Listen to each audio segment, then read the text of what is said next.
Okay, here's the recap of the application problem in case you missed it. So the first thing I always ask you to do is to look through the word problem and figure out what is it asking you to do. Identify the important pieces.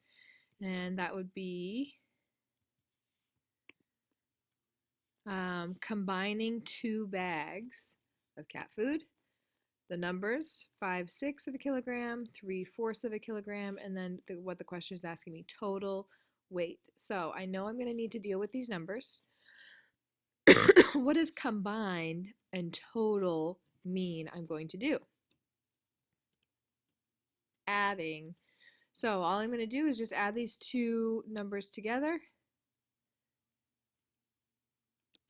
I'm going to use the butterfly method, which means I'm going to be drawing my wings. The wings make the shape of an X, so everything in the wings is going to be multiplied together. Draw my antennas and my little butterfly bottom. So 6 and 3 are in the same wing. 6 times 3 is 18. 4 times 5 is 20. I'm going to add these two across, and then my denominator is going to be 6 times 4 because those are touching the x's. Okay, so 20 plus 18 equals 38, and my denominator is just going to be 24. So I'm not quite finished yet because I have an improper fraction. So the first thing I'm going to do is simplify it. I know that 38 is an even number, and I know that 24 is an even number, so I'm going to divide those both by 2.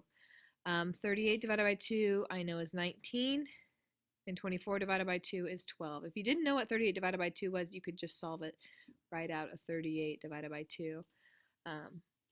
So I have 19/12. But I'm still not quite finished because now I need to figure out what this is in a mixed number.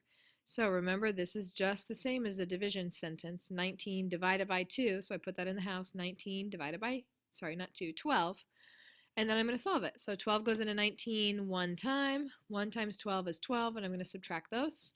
19 minus 12 is 7. So I have 12 goes into 19 one whole time with 7 out of 12 left over. 12 is still my denominator. So there's your answer, 1 7/12 of a kilogram of cat food.